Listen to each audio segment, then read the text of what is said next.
In this video, we'll be taking a look at two WNBA games happening on May 18, 2026, and providing you with free team picks and total picks for each one of those games, so 4 picks in total. Welcome back to Cash Out Sports. Let's dive right into it. Oh, and don't forget to subscribe and to click the bell icon to get notified as soon as these videos get released, so that you have more time to plan out your bets as we provide these videos on a daily basis. I can guarantee that you'll have all the important information that you'll need on these two WNBA games after fully watching this video.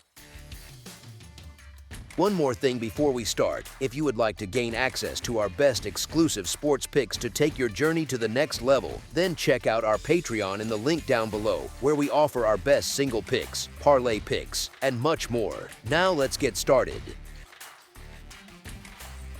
Washington Mystics versus Dallas Wings. You know what's funny about the WNBA early season? Things can look completely different on paper versus what's actually happening on the court, and that gap is exactly where the smart money tends to live. When you look at this Washington Mystics team sitting at 2-1, there's something brewing underneath the surface that the betting market hasn't fully caught up to yet. These aren't your 2025 Mystics, that scrappy but limited 16-28 squad just hoping to stay competitive. This is a team that has real identity now, real backbone, and frankly, real swagger. Sonia Citron just came off a 30-point explosion against the Indiana Fever, shooting over 70% from the field while making it look effortless. Kiki Iriafen added 25 points and 13 rebounds in that same game, the kind of double-double that makes you sit up and think, okay, this front court is legit. And here's the thing, both of those players are only in their second WNBA season after earning All-Star nods as rookies in 2025. Georgia Amore, the point guard who lost her entire rookie year to a torn ACL, is back and healthy, and she's already providing controlled, intelligent playmaking off the bench. Head coach Sydney Johnson has this group playing cohesive, connected basketball, and you can just tell they believe in what they're building. Meanwhile, let's talk about what's happening in Dallas. The Wings are at 1-2, which doesn't sound catastrophic until you hear first-year head coach Jose Fernandez publicly calling out selfishness in his own locker room only 3 games into the season. That's not a good look. Dallas has lost 2 straight, both in nearly identical fashion, building leads and then completely collapsing in the fourth quarter. Against the Atlanta Dream, they led most of the game and lost 77-72 after managing just 13 points in the final period. Against the Minnesota Lynx, they held a double-digit lead early and still found a way to get outscored by a combined 11-3 run down the stretch to lose 90-86. Fernandez didn't mince words after that Lynx game, telling reporters that players need to stop worrying about minutes, shots, and starting roles, and start caring about winning. There's also the controversy around 2026 #1 overall pick Azzi Fudd coming off the bench, which has clearly created tension within a roster still trying to figure out its pecking order. This is a team in the middle of an identity crisis, loaded with talent but struggling to play together. Arike Ogunbowale, one of the most gifted scorers in the league, shot just 2 for 11 against Minnesota for 6 points. Alana Smith, the 2025 Co-Defensive Player of the Year they signed in free agency to anchor their defense, managed just 6 points in that same loss. Washington, on the other hand, gets balanced contributions from everywhere. Their win over Indiana went to overtime, sure, but the way they fought back and closed that game out on the road showed grit you can't manufacture. This Mystics squad plays with the kind of loose energy that road underdogs thrive on. They've got nothing to lose, the public doesn't expect much from them, and they just keep punching. Dallas needs to figure out who they are as a team before they can consistently put teams away. And that process takes more than a few days after your coach calls you selfish on national television. Washington, riding confidence, chemistry, and a young core that genuinely enjoys playing together, is built for exactly this kind of spot. As our first pick for this matchup, the Washington Mystics to cover the spread as underdogs is our full game side pick.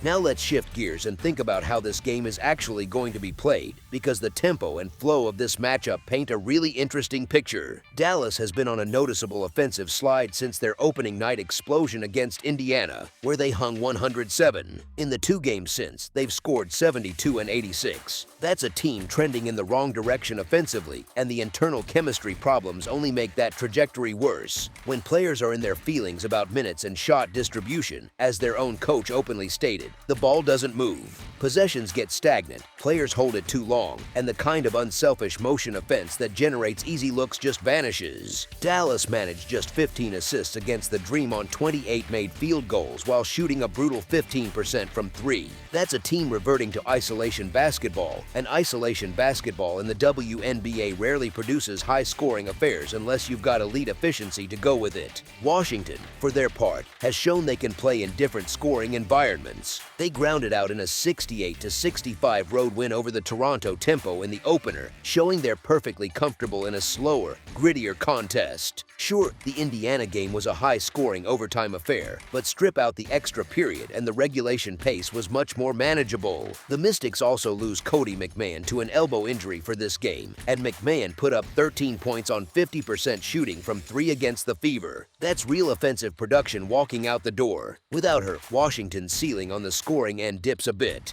Dallas also has Awake Queer listed as out for this contest, which thins their rotation even further. Honestly, when you've got a home team dealing with locker room tension and two straight fourth-quarter meltdowns, the last thing you'd expect is a free-flowing, high-scoring offensive showcase. Tight games late tend to produce more empty possessions, more turnovers, more half-court grinds. Dallas's 4 for 26 three-point shooting night against Atlanta is still fresh, and that wasn't some anomaly. It was a symptom of a team whose shot selection gets worse under pressure. Washington is going to try to control pace, play through Iriafin and Austin in the paint, and make Dallas work for every bucket in the half-court. Both teams have shown the ability to get stops this season, and the combination of Dallas's offensive regression with Washington missing a key contributor creates an environment where points should be harder to come by than the market is pricing in.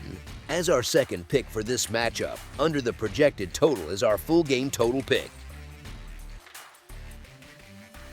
Connecticut Sun versus Portland Fire. Alright, you want to talk about a basketball game where one team hasn't won a single game yet this season and is flying across the entire country to play in one of the loudest buildings in the WNBA right now, because that's what Connecticut is walking into tonight. The Suns sit at 0-4 on the year, and look, I know 4 games don't make a whole season, but the way they've been losing tells you something deeper about this roster. Their opener against New York wasn't close, a 106-75 beatdown at Barclays Center where they shot under 19% from deep and couldn't make free throws. Then Seattle came into Mohegan Sun, their own building, and handed them an 89-82 loss that really wasn't as close as the final score suggested. And the Las Vegas back-to-back. The Aces obliterated them 98-69 on Wednesday, and then A'ja Wilson dropped 45 on Friday in a 101-94 game that only tightened up in garbage time. Connecticut is averaging under 76 points per game on roughly 39% shooting from the field, and they're doing this with 2 key roster pieces, Layla Lacan and Nell Ngloma, still overseas in France with their club teams. Head coach Rashid Meziane himself called this group young and fresh, and while that sounds nice in a press conference, it also means you've got rookies like Gianna Kneepkins, Charlize Ledger-Walker, and Reagan Beers learning on the fly against grown WNBA competition. Brittany Griner brings a Hall of Fame name to this Connecticut roster, but she's 35 and coming off career-low averages with the Atlanta Dream last year, and so far Anissa Morrow has been carrying the heaviest load with her double-double production. Portland, on the other hand, has already done something nobody outside of Oregon expected. They beat the New York Liberty. On May 12th, Bridget Carlton went off for a career-high 26 points, Carla Lighty poured in 21, and Sarah Ashley Barker hit a putback at the buzzer to give this expansion franchise its first ever win, 98-96. The Moda Center was packed with over 19,000 fans that night, and that crowd energy isn't going away anytime soon. Yes, Portland lost their opener to Chicago and then dropped the rematch against New York 100-82. But here's the thing, they're a 1-2 team that has already shown they can compete with championship-caliber opponents. Coach Alex Sarama has Sylvia Fowles and Brittany Donaldson on his staff, and the roster construction makes sense for a team trying to play fast and shoot threes. Carla Lighty leads the team at nearly 10 points a game. Sug Sutton is dishing out 8 assists per contest when healthy, and Kamiah Smalls just came back from a knee issue looking sharp off the bench. The Sun are traveling from the East Coast to Portland for a 7 p.m. Pacific tip, which is 10 p.m. back home in Connecticut, and that matters more than people think. Fatigue, jet lag, playing in front of a hostile crowd in a building still buzzing from that franchise first buzzer beater. Those are real factors that show up in effort plays and fourth quarter legs. Connecticut went 11-33 last season, the worst record in franchise history, and they shipped out Marina Mabrey and Tina Charles during the offseason rebuild. This Sun team is basically a roster of players still figuring out how to play together, coached by a staff in its second year, heading into what everybody knows is the final season before this franchise relocates to Houston. Portland at home with their crowd behind them, coming off a signature win and building genuine chemistry on the fly, matches up against all of Connecticut's weaknesses right now. As our first pick for this matchup, the Portland Fire to cover the spread as favorites is our full game side pick.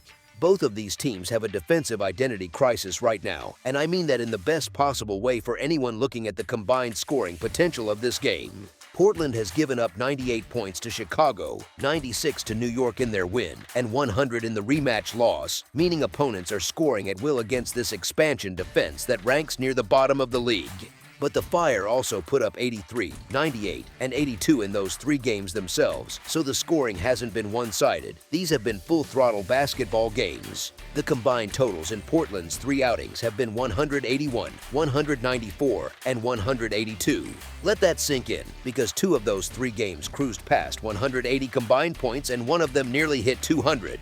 Connecticut's games tell a similar story from a different angle. The Suns' four losses produced combined totals of 181, 171, 167, and 195. Even when the Sun got blown out 98-69 by Vegas, both teams still managed 167 combined, and then Friday's Aces rematch jumped all the way up to 195. So you've got Connecticut averaging about 76 points, sure, but the teams playing them are feasting. Opponents have scored 106, 89, 98, and 101 against the Sun in four games, which is an average of nearly 99 points allowed per contest. Portland's defensive numbers aren't much prettier, giving up an average in the mid-90s across their first three.